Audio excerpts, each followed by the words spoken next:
What's going on YouTube? Walking Asset here, and in today's video, I'm just going to be going over what the Greeks are and how they can help you if you are an options trader. So let's get right into it. So the Greeks, what are they, and why you should definitely learn them? So the Greeks, they basically give you a way to measure the sensitivity of an option contract's price.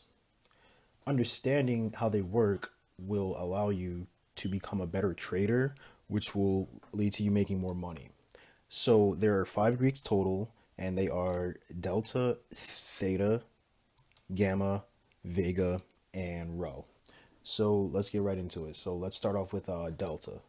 So here we have Delta, looks like a triangle. So delta basically represents the amount that an options price is expected to move based on a $1 change in the stock. So if you have a contract for, let's say, Tesla stock, and Tesla stock goes up $1, you may be wondering, how is that going to affect your contract? Well, delta tells you exactly how. So in this example, we have a delta of 0.5. So if if Tesla goes up $1, you make $50, but if it goes down $1, you lose $50. So in this example, say we have a call, this is what'll happen. And if you have a put, the opposite case applies. So let's say that we have a Apple put contract with a 0.5 delta. For every $1 that the stock falls, you make $50, but for every $1 that the stock rises, you lose $50. So that's pretty much delta. It's pretty simple, right? All right, next we have theta, which is also known as time decay. I call it the silent killer because it measures the change in price for a 1 day decrease in the option's time until expiration. So the closer that your option is to its expiration date, the lower the value of the contract is going to be, and the higher its theta, because time is starting to run out. So let's say theta was 0.19. So on that day where theta is 0.19, your contract would lose $19 on that single day. So, again, I just want to reinforce this. Theta is a silent killer on your contracts. So short terms are usually more riskier than long term ones, because in your short term trades, theta is a bigger factor, whereas in like long term trades, theta is not that big of a problem.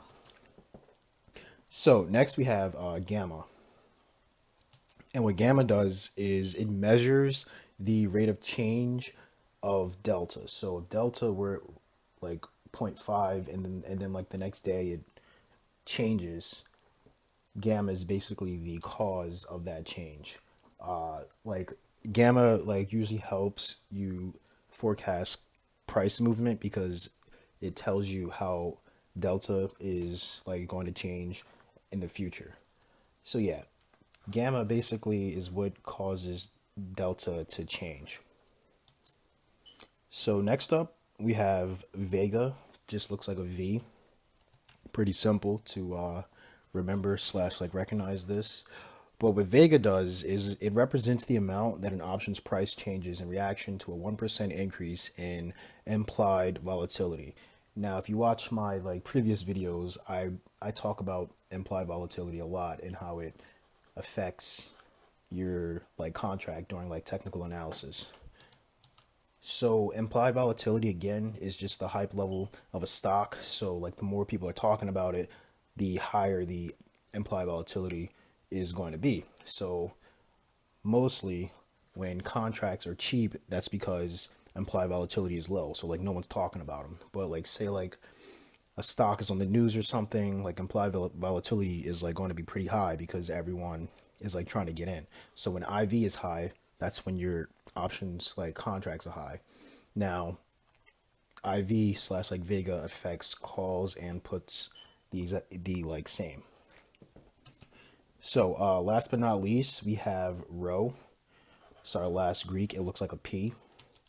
So rho just measures the sensitivity in the interest rate at that like current time.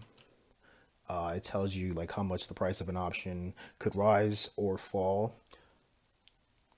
based on if the interest rate were to increase or decrease.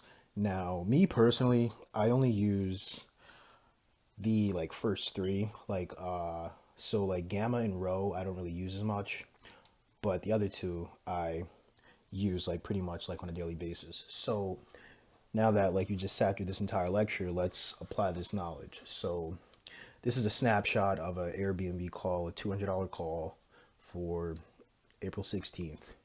Now, this is the bid spread. I'll make a separate video about this and how like options work later, but right here we see implied volatility at 60.82%. So it's kind of high, but it's not like too high, you know. But down here is where we want to focus because these are our Greeks. So for this contract on this particular day, if we look at our delta, we know that if the price of Airbnb stock increases by $1, then we know that the price of this options contract will increase by 0.24, which means $24 because this is a times 100 multiplier. So next we have Theta. So on this like given day, this contract will lose $21 regardless because that's like time decay. It's 1 day closer to its expiration date. So next we have rho, which is just 2 cents. And what rho does, this like tells you about like interest rates. I don't really pay attention to rho as much. And same deal with gamma, it's only 1 cent. So delta could increase or decrease by 0.01 because gamma is what causes numerical change in delta. So like tomorrow, delta could be 0.25 or 0.26 or like 0.23, depending on how the stock does. And last but not least, we have Vega, which is our implied volatility. So again, right here, implied volatility is 60.82%. That's represented by Vega as 0.12. So this contract, let's say that this contract is at $3.40 or $340.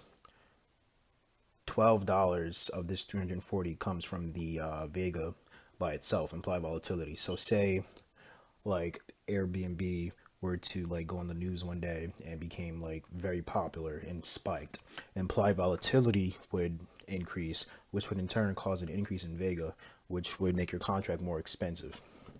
So yeah, that's how the Greeks work, guys. If y'all have any questions, you know, just leave them down in the comments. I'm always happy to help. But yeah, that's all for today, guys. Walking Asset here, and I'm out. Peace. Gonna just keep running away?